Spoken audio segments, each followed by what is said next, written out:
ইদানিং ফেসবুকে দেখা যায় অমুক শাহর উরস, কিন্তু স্টেজের মধ্যে গান গাচ্ছে নারী,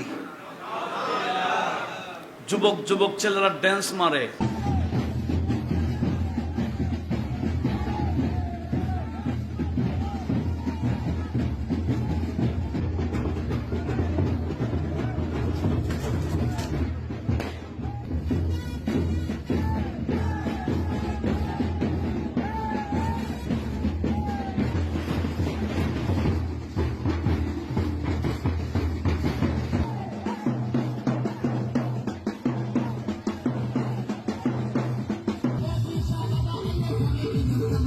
আপনাদের নজরে পড়ে নাই মনে হয়, নাকি বানাই বলতেছি?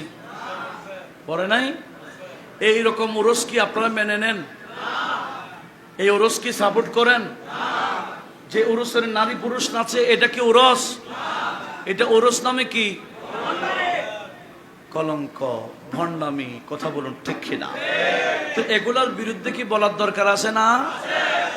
আপনারা জিয়াউল হক আলমেস ভান্ডারীর আব্বাজান, যাকে ওসিয়া গৌসুল আজম বলা হয়, খাদেমুল ফুকারা যার লকব, ওনার তাওয়াল্লুদে গৌসিয়া লিখতে দেখতে পারেন, ছোট একটা বই, এটা আপনারা রাখবেন। সেখানে শুরুতে দেখবেন সেমা করার 12টি শর্ত আছে। কয়টি?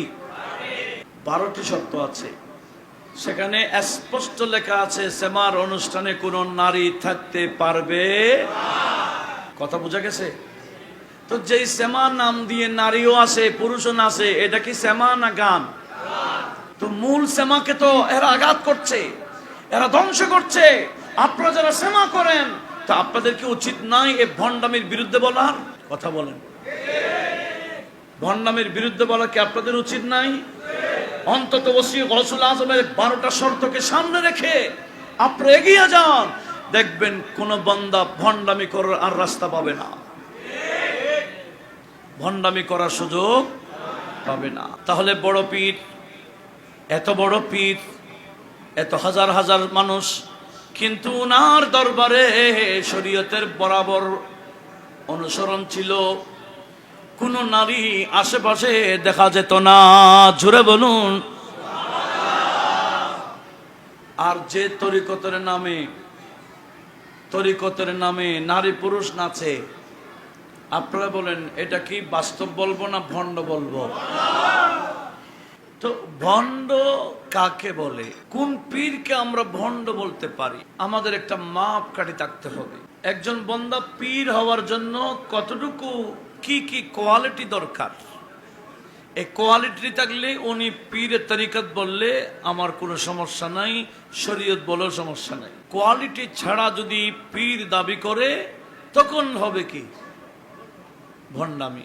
আলা হযরত ফাযিল বরভী, যার কাছে কোরআন সুন্নাহর ব্যাপক জ্ঞান রয়েছে, উনি বলেন দুনিয়ার মুসলমান একজন বান্দা পীর হওয়ার জন্য আমি গবেষণা করে, আমি আহমদ রেজা গবেষণা করে বের করেছি, একজন পীর হওয়ার জন্য ওনার কাছে 4টি কোয়ালিটি আবশ্যক।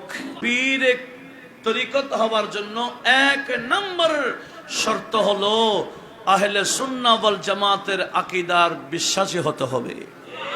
2 নম্বর উনি বলেন পীর, ওনার কাছে এমন জ্ঞান রাখা থাকতে, এমন শরীয়তের জ্ঞান, এমন কোরআন সুন্নাহর জ্ঞান আবশ্যক।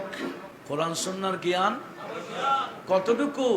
কেউ যদি কিছু মাসআলা জিজ্ঞেস করে, অন্তত কোরআন সুন্নাহ স্টাডি করে উনি সমাধান দিতে পারবেন। বিরাট আলেম হতে হবে, বিরাট মুফতি হতে হবে, মুহাদ্দিস হতে হবে, মুফাসসির হতে হবে, এরকম শর্ত নয়। কতটুকু? এতটুকু জ্ঞান রাখা আবশ্যক যে তৎক্ষণিক উত্তর দিতে না পারলেও কোরআন সুন্নাহ স্টাডি করে উত্তর দিতে পারবে, অতটুকু জ্ঞান রাখা আবশ্যক পীর হওয়ার জন্য। 3 নম্বর উনি বলেন, 3 নম্বর শর্ত হলো ওই পীর প্রকাশ্য ফাসেক হইতে পারবে না। প্রকাশ্য ফাসেক হতে, তার মানে ওই পীর কোন বড় গুনাহ মুরতাকিব হতে পারবে না। ওনার থেকে বড় গুনাহ মানুষ সাদের হয়ে যে প্রকাশ হয়েছে, এটা যাতে মানুষ না দেখে। কোন পীর বেনামাজি হতে পারবে না, কারণ বেনামাজি হলে ফাসেক। 4 নম্বর, আমার আলা হযরত বলেন ওই পীর থেকে নবী পর্যন্ত সিলসিলা বরাবর থাকতে হবে, মধ্যখানে কোনো বাতিল শেখ থাকতে পারবে না। ওই পীর থেকে নবী পর্যন্ত সব মাশায়েখের সিলসিলা সব সুন্নি হতে হবে, মধ্যখানে কোনো বাতিল যদি পড়ে যায় তখন ওই পীর আর পীর হতে পারবে না। কেন? আমাদের নবীজির থেকে যে সরাসরি ফয়েজ জারি হয় উনি আর পাবে না।